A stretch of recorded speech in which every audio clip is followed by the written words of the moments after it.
Brought to you by Agilus Diagnostics. Health test की बात आती है तो मैं भरोसा करता हूँ India largest diagnostics company Agilus diagnostics. खुद को टेस्ट करते रहो।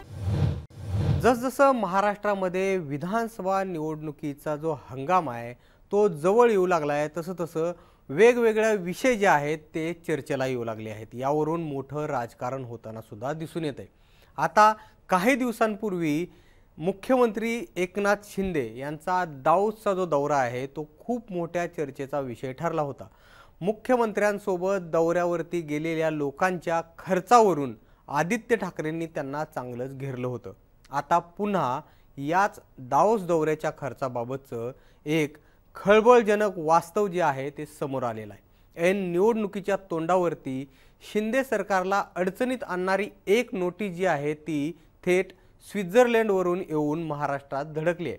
1,50,00,000,000 अधिकच्या रकमेची बिलं सरकारनं थकवली असल्याचं या नोटिशीमध्ये म्हटलंय। यावरून आता विरोधकांनी सुद्धा सरकारला घेरलंय। नेमकं हे प्रकरण काय आहे, या नोटिशीमध्ये नक्की काय आहे, विरोधकांनी कसं घेरलंय आणि सरकारनं याबाबत आपलं काय स्पष्टीकरण दिलंय, हेच आपण या स्पेशल रिपोर्टमधून पुढील काही मिनिटांमध्ये जाणून घेणार आहोत। नमस्कार, मी निलेश, आपण बघताय मुंबई तक।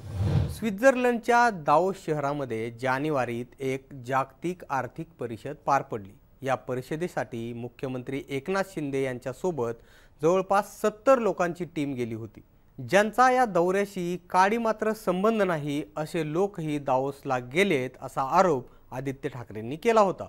दावोस दौऱ्यावरती स्वतः खर्च करून निघालेल्या व्यक्तींची नावं जाहीर करा आणि महाराष्ट्राच्या शिष्टमंडळात त्यांची भूमिका, जबाबदारी काय आहे हे सुद्धा स्पष्ट करा असं आव्हान आदित्य ठाकरेंनी दिलं होतं। दुसरीकडे एकनाथ शिंदेंनी 2024 मध्ये 3,233 कोटी रुपयांचे 24 करार करण्यात आले आहेत।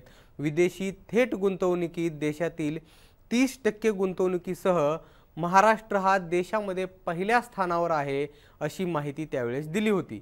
शिवाय दावोस दौऱ्याबाबत विरोधकांनी केलेली टीका ही संपूर्णपणे निरर्थक असून या दौऱ्यात कोणताही अनाठाई खर्च करण्यात आलेला नसल्याचं सुद्धा एकनाथ शिंदेंनी सांगितलं होतं आणि या दौऱ्याचा एक रुपयाचा तपशील सर्वसामान्य लोकांपुढे आणला जाईल असं सुद्धा एकनाथ शिंदेंनी स्पष्ट केलं होतं।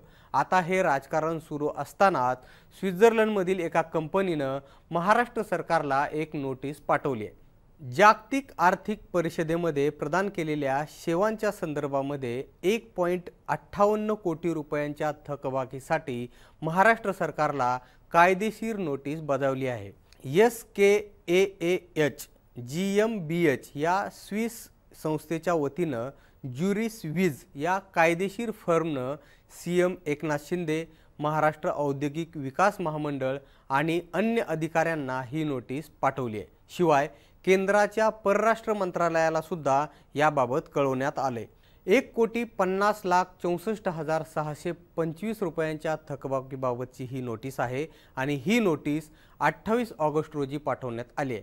दोन्ही देशांच्या दूतावासांनी देखील या नोटिशीची दखल घेतली आहे अशी माहिती एका अधिकाऱ्यानं नाव न सांगण्याच्या अटीवरती इंडिया टुडेला सांगितली आहे। या नोटिशीमध्ये म्हटलंय की सरकारी संस्था म्हणून MIDCवर आम्ही विश्वास ठेवला असूनही थकबाकी प्रलंबित राहिली आहे, ज्यामुळे कंपनीला मोठी आर्थिक हानी पोहोचली आहे। कंपनी जानेवारीपासून या पेमेंटचा पाठपुरावा करत आहे। या थकबाकीबाबत कंपनीनं मैत्रीपूर्ण पद्धतीनं सुद्धा प्रयत्न केले आहेत, मात्र इतका काळ जाऊनही पेमेंट होत नसल्यानं कंपनीला नुकसान होत आहे। यामुळे भारत आणि स्वित्झर्लंडमधील आंतरराष्ट्रीय संबंधांवर देखील परिणाम होतोय। त्यामुळे पुढील विवाद टाळण्यासाठी त्वरित निराकरण करणं आवश्यक आहे असं देखील यामध्ये म्हटलंय। ज्युरिस विज ही जी कंपनी आहे या कंपनीमधील विशाल पांडे यांनी इंडिया टुडेला सांगितलंय की आमच्या क्लायंटचं पेमेंट अद्यापही बाकी आहे। MIDCनं आमची कायदेशीर नोटीस सुद्धा मान्य केलेली आहे, पण आम्हाला अजूनही याबाबत उत्तर दिलेलं नाहीये। त्यामुळे आम्ही अधिक तपशील शेअर करण्याच्या मनस्थितीत नाहीयेत। आता हे सर्व प्रकरण समोर आल्यानंतर राष्ट्रवादी काँग्रेस शरदचंद्र पवार पक्षाचे आमदार रोहित पवारांनी या मुद्द्यावरून सरकारला घेरले।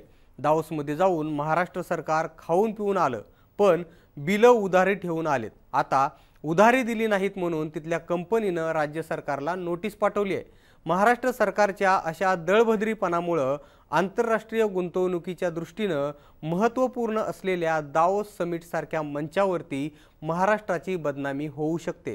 गुंतवणूकदारांमध्ये चुकीचा संदेश जाऊ शकतो। त्यामुळे उदय सामंत आणि एकनाथ शिंदे यांनी संबंधित यंत्रणेला सदरील विषयी निकाली काढण्याचे आदेश द्यावेत ही विनंती, अशा पद्धतीचं जे ट्विट आहे हे रोहित पवारांनी केलंय। या मुद्द्यावरती उत्तर देताना राज्याचे उद्योग मंत्री आहेत उदय सामंत यांनी काय म्हटलंय ते सुद्धा बघा। आमदार म्हणून पहिल्या कार्यकाळात रोहित पवार हे मोठे नेते बनले आहेत। या विषयांवर पोस्ट करण्याची महाविकास आघाडीमध्ये स्पर्धा आहे। आमची कायदेशीर टीम या कायदेशीर नोटिसीला उत्तर देईल असं सामंतांनी स्पष्ट केले। एकंदरीतच सरकारनं दावोसच्या या दौऱ्याचा खूप गाजावाजा केला होता। त्याच दौऱ्याचा हिशोब आता पेंडिंग असल्यामुळे सरकारच्या अडचणीमध्ये वाढ झाली आहे।